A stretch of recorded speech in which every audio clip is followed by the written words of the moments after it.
We also recommend that the city get independent audits. They're not required by law. This is not a legal requirement.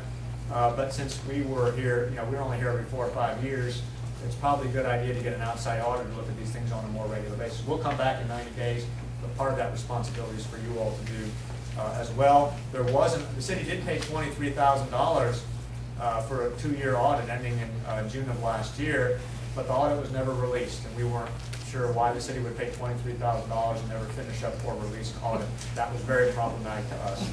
You need an auditor, and you need the audit to be released so you all can see what's going on in the city. It's very, very important. I want to talk a little bit about travel policy. This is, again, nothing unusual for Pine Lawn, but there are some problems with the way travel policy is. First of all, you ought to have a written travel policy on how to handle meals, expenses when people travel.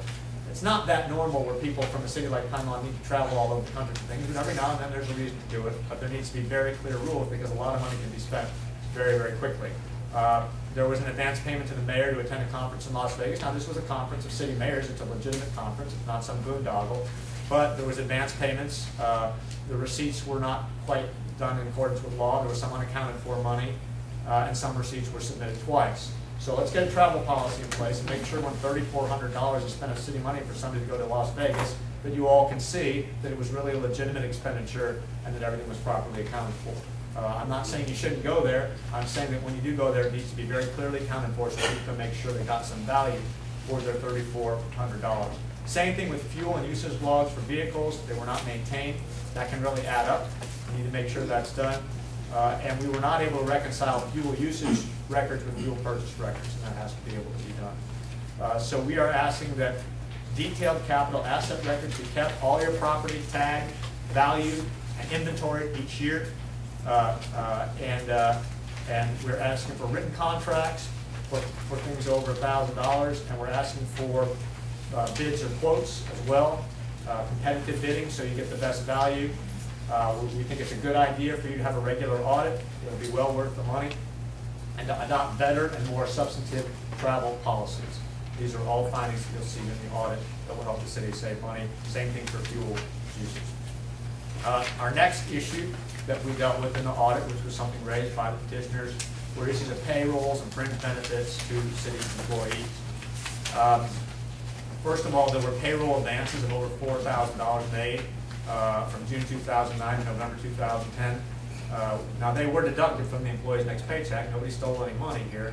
But salary advances are prohibited by the Missouri Constitution. It's not even a law, it's the Missouri Constitution, even higher up than that. So you just can't do that. And it's very, very important. Also, it's important to have compensation ordinances. You should have written compensation ordinances so people can understand what people are not entitled to be paid, and that was not done. That's required by Missouri law. There's no compensation ordinances. You need to establish those in Pine Law.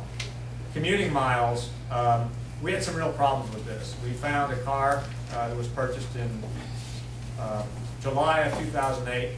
By this time this year, it had over 55,000 miles on it. Now, I travel around the state, the whole state. I only put 20,000 miles on my car a year. There was no adequate accounting for how 50,000 miles were reckoned. It looked to us like there was a lot of personal use going on. There were no records being kept. That has to be reconciled. I don't know how you put 55,000 miles. Now, people said multiple people used the car, but how big is Pine Lawn? Like 1 square mile? I don't know how you get 55,000 miles on there. So now, maybe there was nothing wrong, but in my mind, as a state auditor who travels the entire state of 114 counties and 100 cities, I only put 20,000 miles a year on my car. So we need some better accounting for that. We are concerned that there may have been personal use going on. We can't prove it because there's no logs being kept, but it's very, very important that people feel that their people are not abusing their public property. There's also some tax implications of that, federal tax implications that have to be looked into. You got to pay tax when you use it for personal purposes, and that's very important that be done. So we think payroll advances ought to be stopped.